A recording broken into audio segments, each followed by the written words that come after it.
Hello everyone. सो आज हम लोग बात करने वाले हैं पीरियोडिक टेबल के बारे में, और इसमें हम लोग बात करेंगे हिस्ट्री की। पीरियोडिक टेबल की हिस्ट्री क्या थी, पहले कौन कौन से टेबल्स एक्जिस्टेंस में थे और उसके बाद कौन कौन से टेबल्स आए, एंड अल्टीमेटली जो हम लोग का मॉडर्न पीरियोडिक टेबल है उसके बारे में स्टडी की जाएगी। ठीक है, सो लेट्स स्टार्ट। तो फर्स्ट टॉपिक हमारे पास जो आता है, चलो हम लोग लिखते हैं first, please give us a heading history of periodic table. और ये सब कुछ एनसीईआरटी में है, so you have to cover it. वैसे ये इतना इंपॉर्टेंट है नहीं, बट स्टिल चलो। फर्स्ट है हमारे पास Lavoisier. Okay, Lavoisier's classification, Lavoisier's periodic table. Okay, तो इन्होंने क्या किया था, इन्होंने कोई पर्टिकुलर पीरियोडिक टेबल बनाया नहीं था, इन्होंने just metals and non metals का क्लासिफिकेशन किया था। मेटल्स एंड नॉन मेटल्स का क्लासिफिकेशन किया था। ठीक है, so he divided the then known elements. उस वक्त जो भी एलिमेंट्स थे उनका डिवीजन किया था इन्होंने। ठीक है, और उस वक्त जो एलिमेंट्स थे उनको लेवोजियर ने दो पार्ट में डिवाइड कर दिया। कुछ एलिमेंट्स को ही कॉल्ड मेटल्स एंड कुछ एलिमेंट्स को उन्होंने बोला कि ये नॉन मेटल है। लेकिन कुछ समय के बाद क्या होता है कि डिस्कवरी होती है एक स्पेशल क्लास की, जिस called metalloids. Okay, they are called metalloids. Now metalloids के डिस्कवरी के जस्ट बाद मालूम पड़ा कि जस्ट दो क्लासिफिकेशन सिस्टम नहीं है, मेटल्स और नॉन मेटल्स नहीं है। अपार्ट फ्रॉम दीज टू एक और सिस्टम भी है, एक और क्लासिफिकेशन भी है, दैट इज कॉल्ड मेटलॉइड। सो इसीलिए लेवोजियर क्लासिफिकेशन को रिजेक्ट कर दिया गया। ओके, सो ये रिजेक्ट हो गया। ये फर्स्ट था हमारा लेवोजियर सिस्टम। ये जानकर रखो, मेटल नॉन मेटल की कहानी है बस। ओके, कोई नहीं। नेक्स्ट इसके बाद जो सिस्टम आता है that is Dobereiner's triads. So next page पे चलते हैं। नंबर टू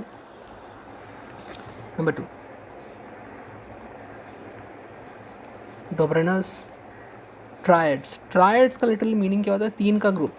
ओके, तीन का ग्रुप।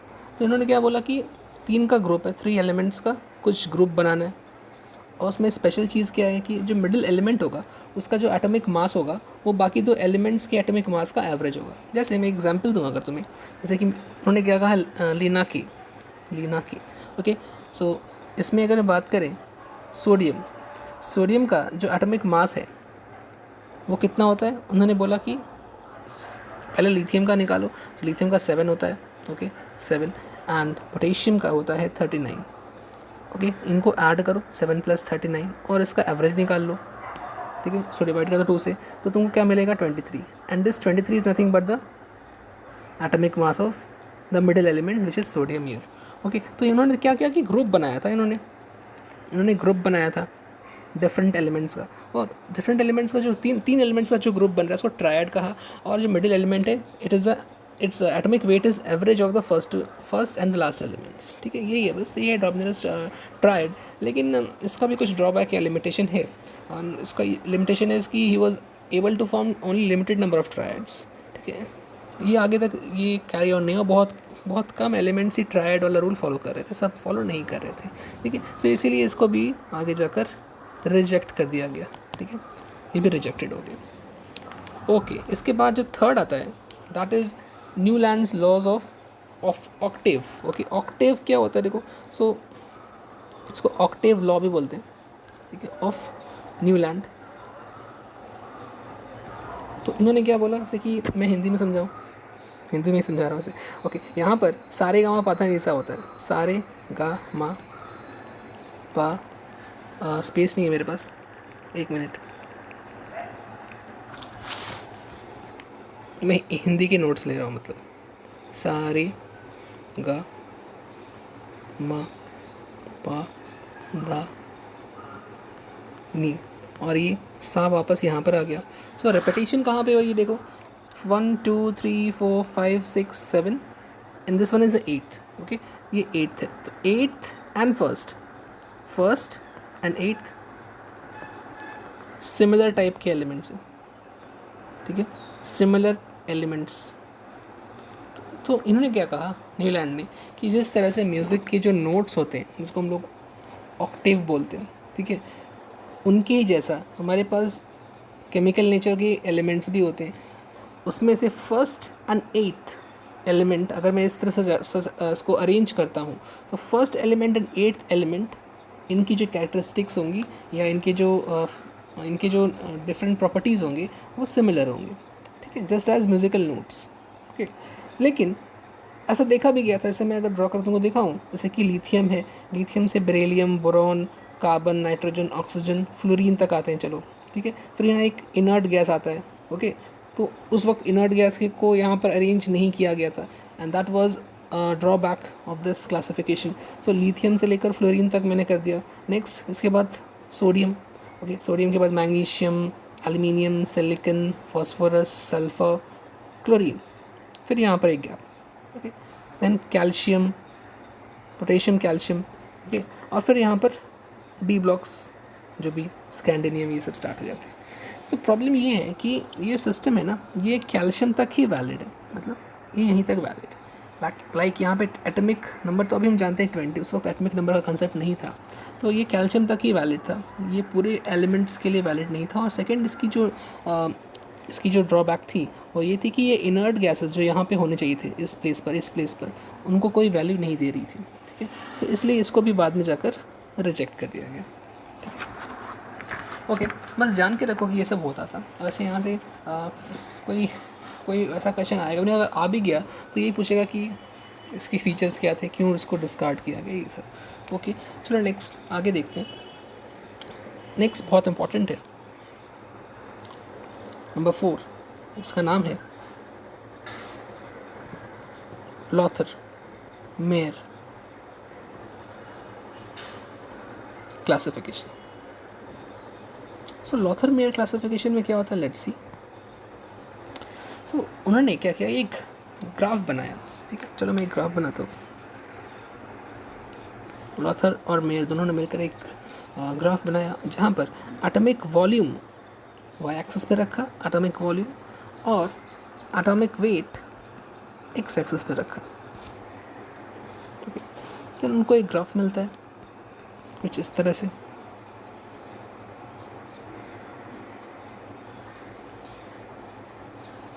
ठीक है। अच्छा, यहाँ पे तुम जो ध्यान देने वाली बात ये है कि इस पॉइंट पर या इस पॉइंट जहाँ पे पीक तुमको दिखाई पड़ रही है, that peak is occupied by alkali metals, okay. That peak is occupied by alkali metals. I can say that यहाँ पर हमारा लिथियम है, यहाँ पर sodium, next potassium, next rubidium, okay. इस तरह से पीक पर हमेशा एल्कली मेटल्स आ रहा था। एटॉमिक वॉल्यूम और एटॉमिक वेट का जब तुम कर्व बनाओगे तो कुछ ऐसा मिलेगा तुम्हें, ओके। अच्छा, इसके बाद क्या देखा गया कि इसके जस्ट नीचे हैलोजेंस मिल रहे थे, मतलब ये इस पार्ट पर, जैसे यहाँ पर, ठीक है, ये सब पार्ट्स पर हैलोजेंस मिल रहे थे। तो halogens occupied this part which is the ascending part, halogen, okay. Like fluorine, chlorine, bromine, iodine, इस तरह से, ओके। नेक्स्ट पार्ट जो था हमारा, जैसे ये डिसेंडिंग पार्ट है, आई कैन से कि ये पार्ट, ओके, डिसेंडिंग पार्ट। तो डिसेंडिंग पार्ट्स में एल्कलाइन अर्थ मेटल्स मिल रहे थे, एल्कलाइन अर्थ मेटल्स, जैसे कि मेरे पास हो गया बेरिलियम, मैग्नीशियम, कैल्शियम, स्ट्रोंटियम, ये सब है। तो ये सब हो गया हमारा एल्कलाइन अर्थ मेटल्स। और बॉटम पे हमारे पास मेटलॉइड्स मिल रहे थे। सो बॉटम पे अगर मैं ड्रॉ करूँ तो चलो बॉटम पे यहाँ पर, ठीक है। तो बॉटम पे में इस पॉइंट पर मेटलॉइड्स मिल रहे थे। तो यहाँ पे हम लोग याद कर सकते हैं, एक ट्रिक है अहम, ओके, और अहम बोलो, जो बोलना बोलो। सो अहम, फर्स्ट हमारे ये पीक की बात करूँ मैं, फर्स्ट यहाँ पर ए मिल रहा है, नेक्स्ट यहाँ पर एच मिल रहा है, नेक्स्ट यहाँ पर a again alkaline earth metals, and last one metalloids, ठीक है। तो ये है लॉथर मेयर का कंसेप्ट, किसके अकॉर्डिंगली बहुत सारे कर्व्स होंगे, जैसे कि देखो 1 2 3 4 बहुत सारे कर्व्स प्रेजेंट है, एंड हर एक कर्व में टॉप पर हमेशा होगा एल्कली मेटल और बॉटम पे होगा मेटलॉइड्स, ओके, और बीच में क्या होगा, halogens and alkaline earth metals, ठीक है। तो यार ये याद रखना तो बहुत मुश्किल काम है ना, लाइक कितना याद रखोगे। सो इसीलिए इसका ये मतलब ये ग्राफ बिल्कुल करेक्ट है, लेकिन सिंस इसको मेमोराइज़ करना बहुत डिफ़िकल्ट था, इसीलिए इसको भी आगे जाकर रिजेक्ट कर दिया, ये प्रैक्टिकली इम्पॉसिबल था, ओके, इसलिए इसको भी रिजेक्ट कर दिया। देन आता है हमारा 5th classification which is Mendeleev periodic law. चलो आगे बढ़ते हैं, नंबर 5 पर बात करते हैं मेंडलीव पीरियोडिक लॉ की।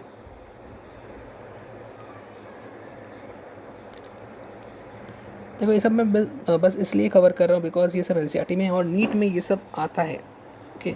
भले ही जेई में ना आता हो, तो जेई में ये सब नहीं पढ़ाया जाएगा, बट सिंस हमारा अप्रोच नीट ओरिएंटेड है बिल्कुल, सो पढ़ना तो पड़ेगा इसको भी, इसको इग्नोर नहीं कर सकते। ठीक है, तो चलो स्टार्ट करते हैं मेंडलीव पीरियोडिक टेबल, और इसमें हमारा पीरियोडिक लॉ आता है। ठीक है, मेंडलीव पीरियोडिक लॉ, और पीरियोडिक लॉ क्या कहता है कि physical and chemical properties of elements are periodic function of the atomic mass. Physical and chemical properties पता ही होगा, हर एक बुक में लिखा है।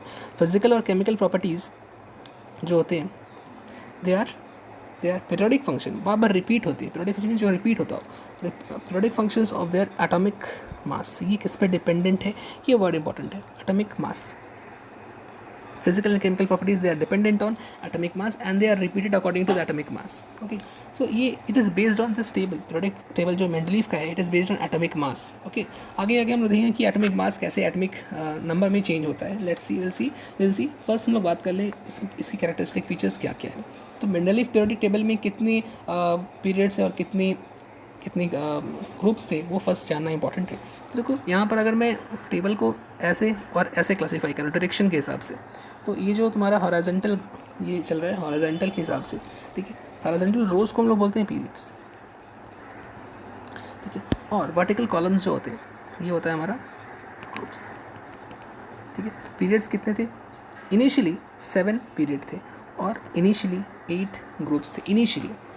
बाद में आगे जाकर एक और ग्रुप जिसका नाम 0 ग्रुप भी होता है, उसको भी ऐड कर दिया गया।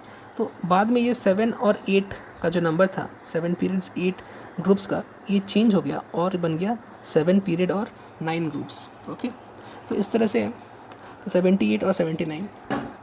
ठीक है, नेक्स्ट आगे बढ़ते हैं और नेक्स्ट बात करेंगे सेकेंड कैरेक्टरिस्टिक फीचर की, एंड इसको हम लोग बोलते हैं, देखो 7 9 जब मैं बोल रहा हूँ ना, एक चीज़ और ध्यान रखना, 7 ग्रुप है हमारे पास, 7 हमारे पास पीरियड्स हैं और 9 जो हमारे पास ग्रुप्स हैं, ये एक्चुअल में क्या हुआ है, मॉडिफाइड हुआ है। ठीक है, मॉडिफाइड है ना, बिकॉज इनिशियली ये था 78, 7 और 8, आगे जाकर क्या हो गया 7 और 9। तो ये मॉडिफाइड जो हुआ ना, इसको हम लोग बोलते हैं modified form of periodic table, modified form of Mendeleev's periodic table.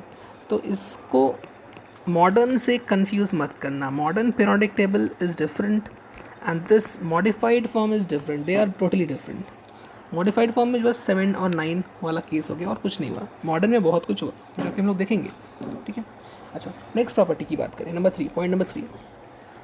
हाँ, नेक्स्ट प्रॉपर्टी में क्या हुआ कि ईच ग्रुप को फिर से हम लोग डिवाइड किए, जैसे कि each group was further divided into 2 सब ग्रुप्स। सो ईच ग्रुप, इसको 2 पार्ट में फिर से डिवाइड किया गया और इसको बोला गया सब ग्रुप। ओके, सब ग्रुप ए एंड सब ग्रुप बी।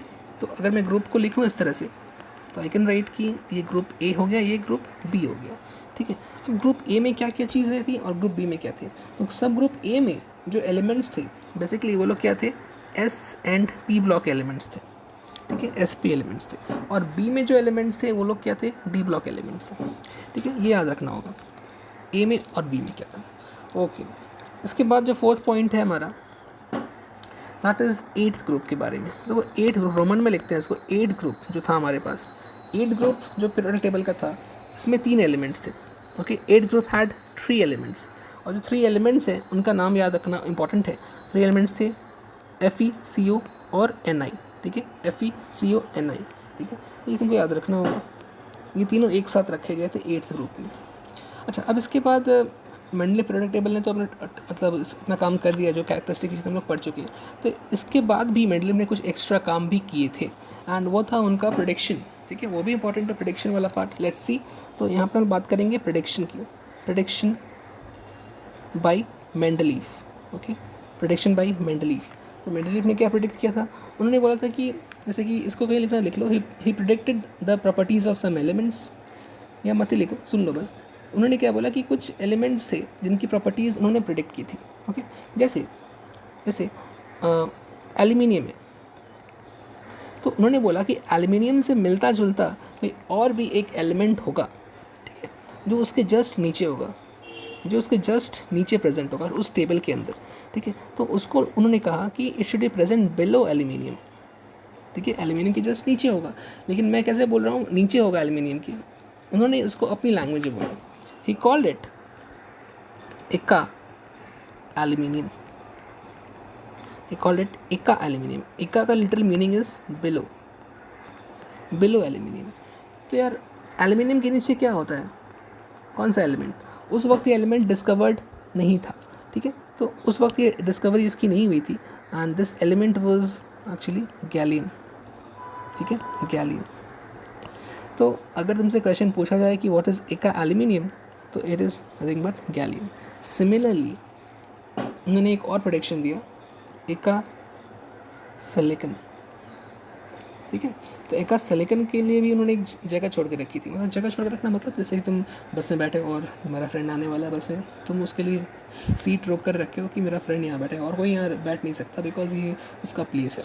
सिमिलरली सिलिकन के नीचे भी एक और एलिमेंट है जो उस टाइम पर डिस्कवर तो नहीं हुआ था, लेकिन मेंडलीफ ने ये प्रेडिक्शन दे दी थी कि यहाँ पर एक और एलिमेंट होना चाहिए और उसका जो प्रॉपर्टी है इट शुड बी मोर और लेस सिमिलर टू सिलिकन और मोर और less similar to aluminium.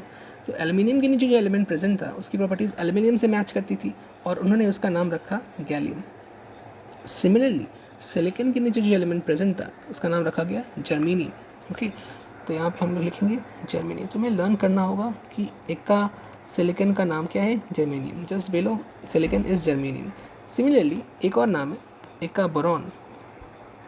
Okay, eka boron is scandium. Okay, Eka boron is scandium and Eka manganese is technetium.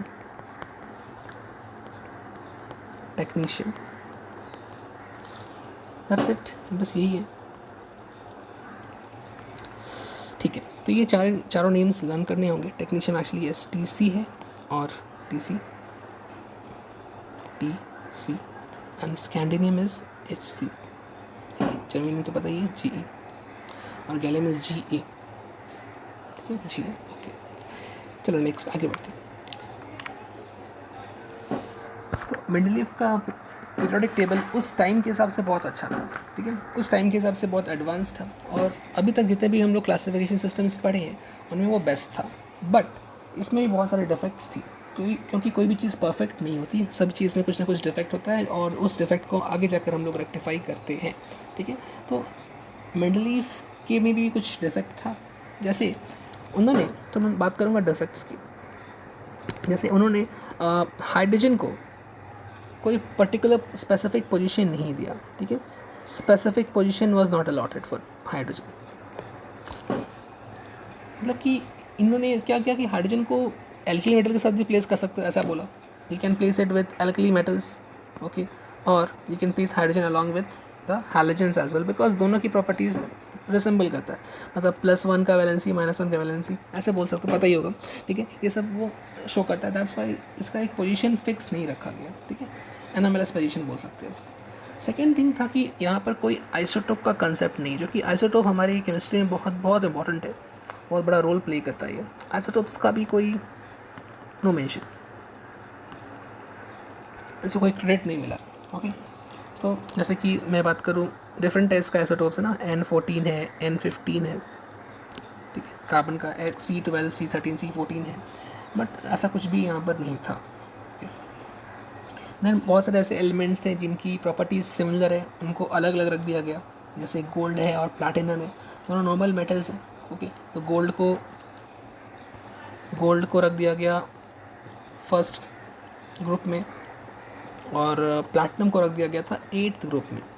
तो ये दोनों सेम है बट अलग अलग पोजीशन अलॉट कर दिया गया, ये एक रॉन्ग चीज़ हुआ, ठीक है। और एक उन्होंने क्या कहा कि डिफरेंट प्रॉपर्टीज़ वाले एलिमेंट्स को भी सेम एक साथ रख दिया, ठीक है, जैसे कि एल्कली मेटल्स को रख दिया गया कॉपर के साथ, सिल्वर के साथ, ठीक है, और गोल्ड के साथ। कहाँ पर? ये रहा फर्स्ट ग्रुप में, ये भी रॉन्ग है। तो उनका जो अंडरस्टैंडिंग था हमारे अंडरस्टैंडिंग से डिफरेंट था। हमारा जो प्रेजेंट अंडरस्टैंडिंग है that is based on some atomic number, okay, atomic numbers पे बेस्ड है, बट उन्होंने एटॉमिक वेट के टर्म से बात की थी। तो एटॉमिक वेट के टर्म तो ये सही था, ये भी क्लासिफिकेशन एटॉमिक वेट से सही है, लेकिन एक्चुअल में atomic weight itself is wrong. Atomic weight खुद ही एक मतलब रॉन्ग टाइप का कंसेप्ट है जहाँ पर हम लोग क्लासिफिकेशन नहीं कर सकते। Atomic weight just weight indicate करता है, वो एक फंडामेंटल प्रॉपर्टी नहीं बोल सकते उसको, compare to atomic number.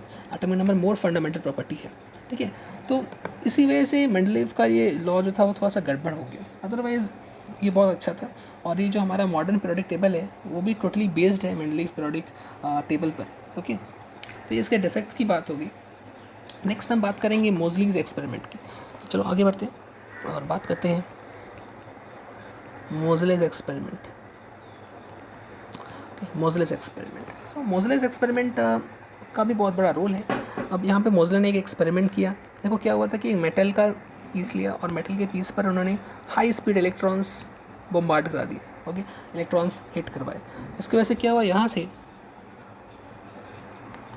X-rays निकलने लगे और एक्सरेज की कुछ फ्रीक्वेंसी होगी, राइट, ठीक है। ये इसकी फ्रीक्वेंसी न्यू है, ओके। फ्रीक्वेंसी यहाँ से निकलने लगी। तो यहाँ पे इन्होंने क्या किया, मोज़ले ने इस मेटल के लिए जो एक्सरे निकले थे उसकी फ्रीक्वेंसी कैलकुलेट की और उसके लिए एक फॉर्मूला उन्होंने दिया था, nu equals to a Z minus b, ठीक है, ये फॉर्मूला है। लेकिन अगर मान लो, अगर मैं बात करूँ इस न्यू की तो ये जो न्यू है ये इस मेटल के लिए स्पेसिफिक है। अगर मैं मेटल यहाँ पर ए यूज़ कर रहा हूँ और मैं सेकेंड एक्सपेरिमेंट करूँ और यहाँ पे मैं मेटल बी यूज़ करूँ और फिर मैं इलेक्ट्रॉन्स हिट कराऊँ, तो मुझे यहाँ से जो एक्सरे निकलेगी, मेरे लिए यहाँ पे जो एक्सरे निकल रहा है उसकी जो फ्रीक्वेंसी मिलेगी, ठीक है, ये फ्रीक्वेंसी चेंज होगी। मैं इसको न्यू डैश बोलूँगा। इसकी फ्रीक्वेंसी और इसकी फ्रीक्वेंसी डिफ़र करने वाली, ठीक है। तो एटॉमिक नंबर के टर्म में अगर तुम बात करो तब ऐसा नहीं होता।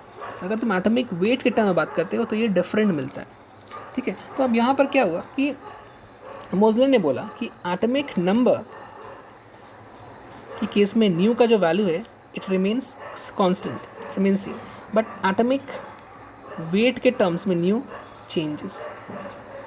सो यार जो सेम रहेगा हर कंडीशन में उसको सेलेक्ट किया जाएगा ना। इसीलिए मोज़ले ने बोला कि एटॉमिक नंबर एक एलिमेंट का हर समय सेम रहता है, वो चेंज नहीं होता, ठीक है। इसीलिए वो क्या है, एक फंडामेंटल प्रॉपर्टी है, वो एक फंडामेंटल प्रॉपर्टी है compare to, actually atomic weight भी फंडामेंटल प्रॉपर्टी है, लेकिन अगर मैं दोनों को कंपेयर करूँ तो एटॉमिक नंबर ज़्यादा अच्छा है क्लासिफाई करने के लिए, बिकॉज वो चेंज नहीं होता all the time.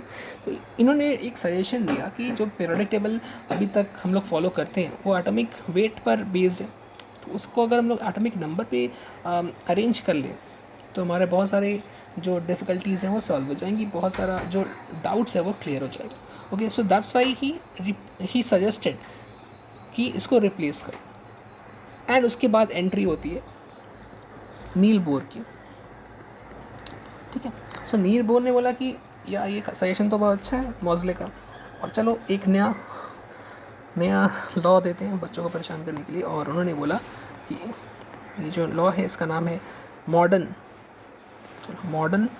Periodic law, ठीक है। This is the modern periodic law. और मॉडर्न पीरियोडिक लॉ क्या बोलता है, देखो स्टेटमेंट तक बिल्कुल सेम है मेंडलीव वाला ही। The physical and chemical properties of elements are a periodic function of their, यहाँ तक सब कुछ सेम था। Physical and chemical properties of elements are a periodic functions of their atomic number and not atomic weight, atomic number, okay. यहाँ पे atomic number लिख दिया और कुछ नहीं, बाकी सब कुछ सेम है। तो एटॉमिक नंबर के टर्म्स में जो प्रॉपर्टीज़ है एलिमेंट्स की वो रिपीट होते रहती है, ठीक है। यही मॉडर्न पीरियोडिक लॉ है।